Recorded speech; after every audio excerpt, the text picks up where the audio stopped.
Cette scène me fit réfléchir sur ma situation. J'ai commencé à la voir sous son véritable esprit. Et mes avocats, dans leur conférence, se déchireront une partie du voile qui m'avait jusque-là couvert mes yeux. Le premier, M. Trépied, était un homme d'un esprit froid, juste et logique. Le meilleur moyen de se préparer à me défendre fut de m'attaquer sur tous les points qu'avais-je à faire à l'hôtel de poste. Pourquoi venir ce matin? Pourquoi ce courrier envoyé à Fontainebleau? Pourquoi donner des ordres dans les journées? Pourquoi ce bulletin qui cure la France entière? Pour le courrier de maille. Enfin, pourquoi arrêter les journaux et surtout les moniteurs qui contenaient la proclamation du roi? Enfin, c'était à ne pas finir. Mes réponses, oui, paraissaient ingénues et satisfaisantes. Mes ailes ne faisant pas mes torts.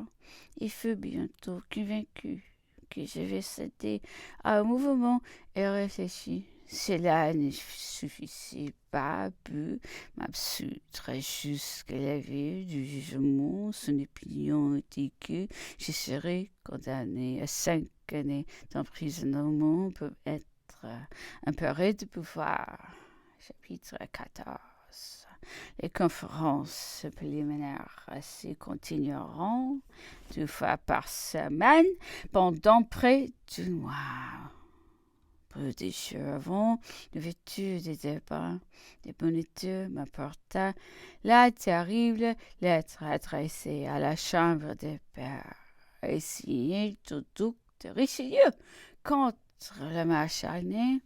Comment cet homme dont la renommée proclamait la loyauté et l'amenité des mœurs, l'impartialité et l'indépendance des caractères, peut-il pousser devant la chambre des pairs avec une colère brutale et sanguinaire, un des Français les plus recommandables de notre époque, qu'un des guerriers les plus illustres, un homme malheureux, prévenu, nos jugés dont les interrogatoires n'étaient pas connus et que la justice devait environner d'une compassion généreuse? Grand un de mes défenseurs, M. Delacroix, Frénéry, y entra dans ma chambre. Je lui présentai le moniteur. Une émotion profonde s'épeignit sur son visage en les lisant, et quand il finit, après quelques instants de réflexion, il me dit d'un air consterné: « Monsieur, je ne vois que trop où l'on ne veut venir, mais je suis vieux. Je voudrais pouvoir passer la dernière chute de ma vie loin des serais-je me sentais être faible pour supporter la persécution qui va se répandre partout. Souffrez donc que je dépose d'autres mains le fardeau dont je suis chargé. Mon ami Trépied trouvera facilement un collègue qui peut partager la défense. Je vous suivrai de conseils. Mais je ne me sens pas la force de paraître à l'audience. Je voyais ce vieillard si accablé que je me stinne de toute observation. Dans ce moment, M. Trépied arriva. Son confrère, après lui avoir présenté le journal, répéta sa résolution et il lui désignait un autre avocat pour le remplacer. Lorsque M. Trépied lui répondit roidement: « Je n'ai besoin de personne. Je défendrai toute seule mon client. C'est mon devoir. Aucune considération ne me fera reculer. » Et la conférence commença.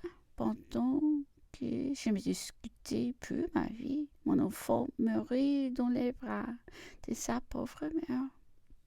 Ce malheur devait avoir peu de suites incalculables. Je comptais sur cet enfant pour soulager sa douleur.